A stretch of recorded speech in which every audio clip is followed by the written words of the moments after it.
था। पर साल का कार्यक्रम बहुत सराहनीय था, ऐतिहासिक था। इस बार का कार्यक्रम पिछले वर्ष के रिकॉर्ड तोड़ देगा, इसी उम्मीद के साथ अपने काव्य पाठ की शुरुआत कर रहे हैं कि जितने लोग हैं अपनी जमुना रहे, अपनी गंगा रहे।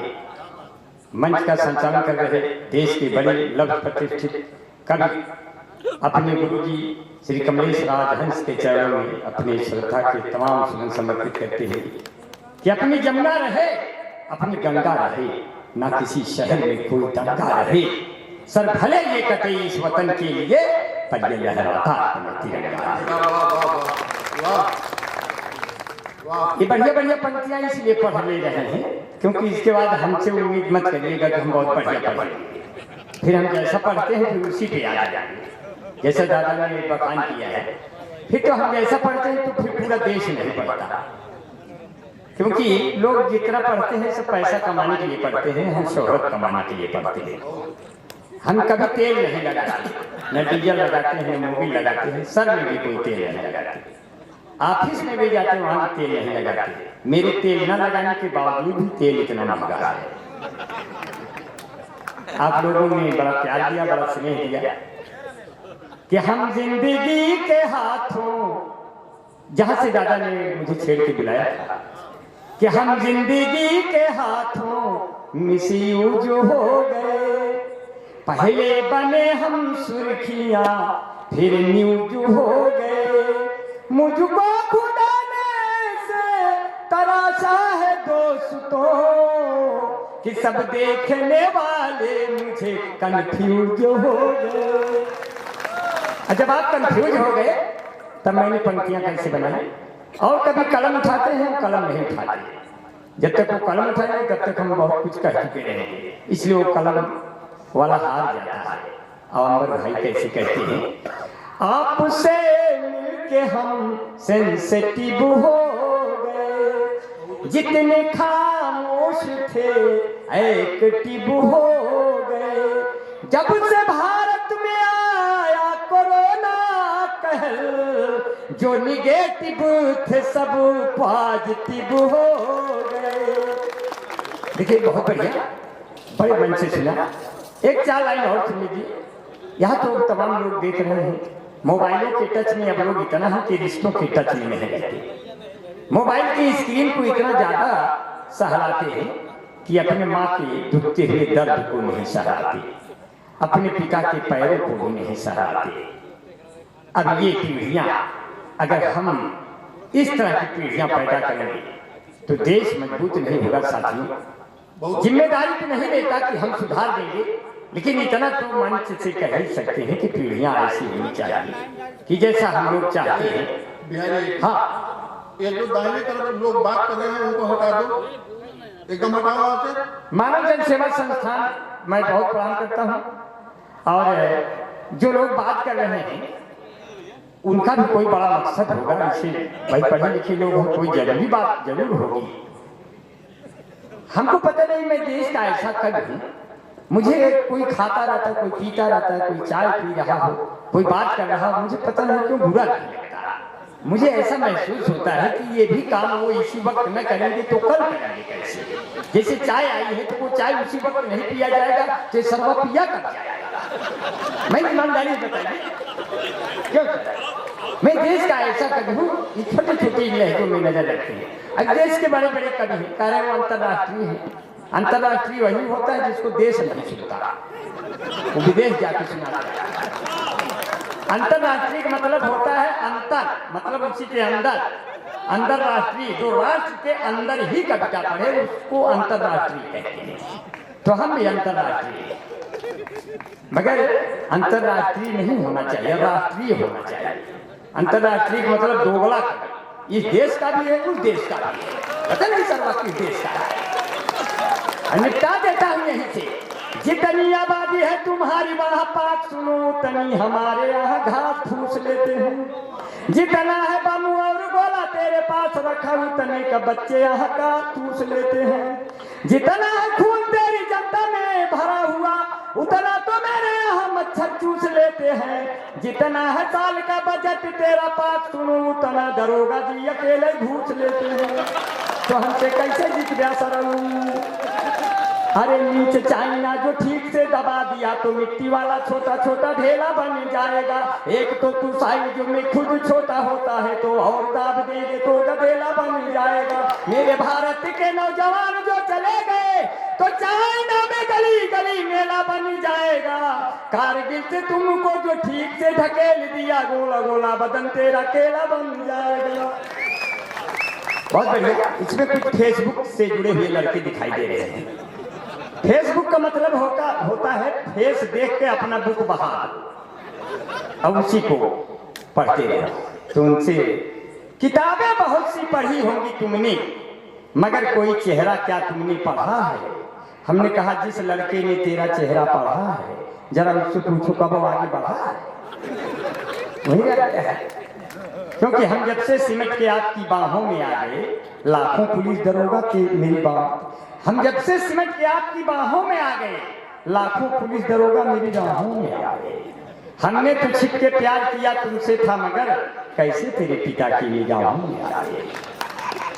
पीछे जी बहुत बढ़िया। आप बहुत मन से सुन रहे हैं। लगता है कि आप पहले कवि को बहुत प्यार से सुनेंगे, दूसरे को और प्यार से सुनेंगे, तीसरे को और प्यार से सुनेंगे, लेकिन आखिरी कवि को आप किस तरह सुनेंगे ये अभी तक मुझे अंदाजा नहीं लगा है। क्योंकि कवि की संख्या बहुत सीमित है। नीरज भैया ने बहुत बढ़िया किया है। ये तो नीरज हैं कहीं भी खेल जाएंगे और हम हैं हम भी कहीं भी मिल जाएंगे। क्योंकि अपना बहुत ही प्रेम बहुत प्यार है। अगर तुम शेर हो तो फिर कभी भी घास मत खाना। अगर तुम शेर हो तो फिर कभी भी घास मत खाना। किसी के दर्द का दुख का कभी एहसास मत खाना। तुम्हारे माता और पिता ही तेरी असली दौलत हैं। किसी लड़की के खातिर तुम कभी सल्फास मत खाना। और लड़के सल्फास खाए के चक्कर में कैसे खड़े हो जाते बाजार में और कार करते हैं। मैं एक दुकान पे अभी मैं उतरा मान था तो रास्ता पूछने तो एक आदमी जलेबी छाना था तो मैं थोड़ा जलेबी खा लिया। तो पैसा देना भूल गए। जब जाने लगे तो दो लोगों ने भिजवा के पिटवा दिया। बोला जलेबी ऐसे खाया जाता है। तो हमको जलेबी बहुत अच्छी लगी तो हम फिर तो बोला आप क्या है? हम कहे जिस भाव में अभी खिलाए थे उसी में एक पाव और खिला दे उसी भाव। तो कहे अरे आज तो बड़ा नहींगम है। हम कहे कभी तो नहींगम हो ही करता है भाई, कभी तो नहींगम होता है कहीं।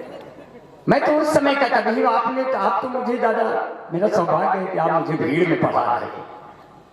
इसमें बहुत कभी ऐसे में जब भीड़ भाड़ में चले जाएगी तब पढ़ेंगे। ये मेरा सौभाग्य है।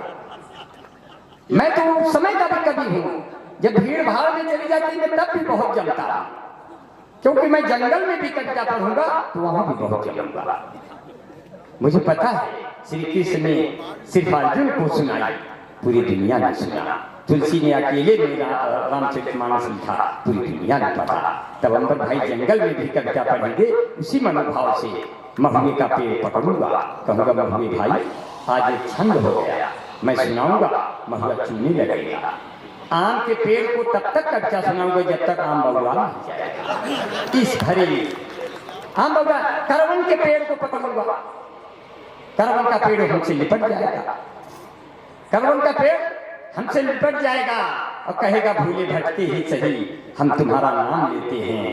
फूलों से अच्छे हम काटे हैं जो दामन थाम लेते हैं। हमने कहा बहुत अच्छा है। उड़ी उड़ी बैठी हलवैया दुकनिया बीचे बजरिया लुटावे जवनिया बर्फी के सब रस ले लिया रे बदरी की दुल्हनिया। स्थिति बहुत अच्छी हो गई। बड़े मन से सुना, बहुत प्यार से। जितने इस भरे शहर में यूं अकेला हूं मैं, जबकि आसाराम बापू का चेला। अब मैं हूं 40 किलो, वो है 80 किलो, उनकी गोदी का जैसे गठीला। स्थिति तो ऐसे हो गई।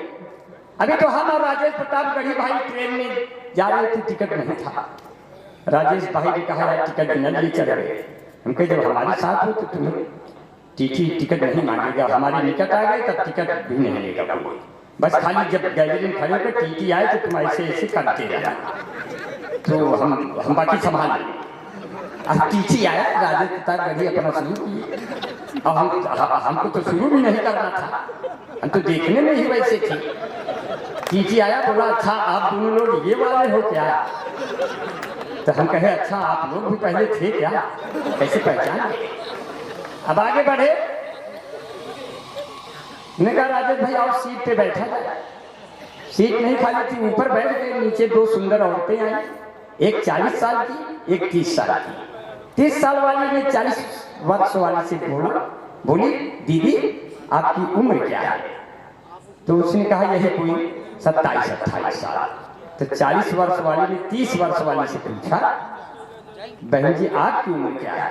तो उसने कहा यही कोई 16-17 साल। हम नीचे झांक रहे थे, गिर गए गोद में। वो बोली ये कौन है? राजेश भाई बोले ये तो अभी पैदा हो रहे हैं, अब इनको दूध पिलाइए नहीं तो ये कुपोषण का शिकार हो जाएगा। अब ट्रेन में बैठे हैं, हंसते हंसाने के लिए तैयार है।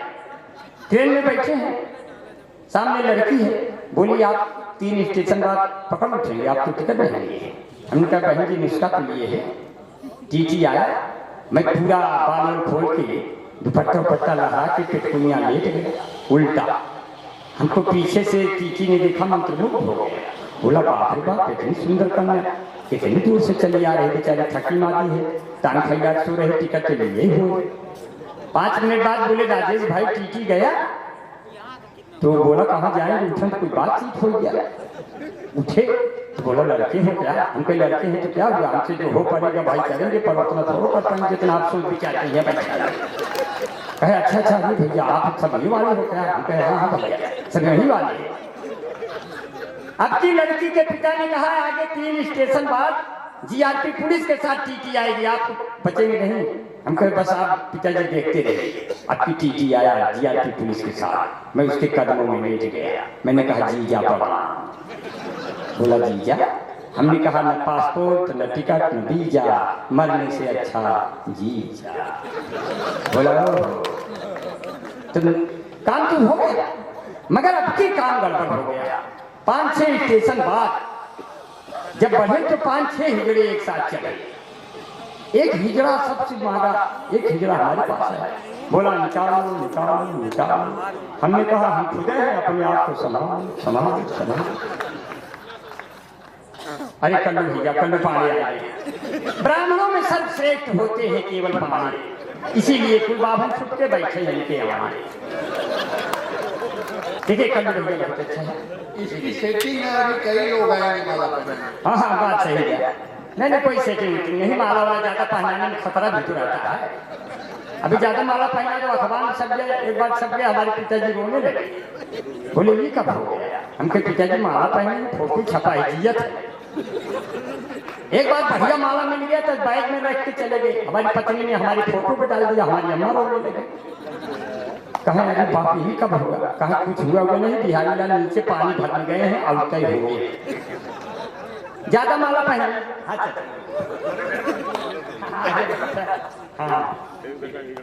जा भैया तो हाँ अच्छा बहुत अच्छा है। नीरज भैया है, पहले फेसबुक बहुत चलाते थे, आज तो महक भाभी दिखाई नहीं दे रहे हैं, पता नहीं कहाँ चल रहे हैं।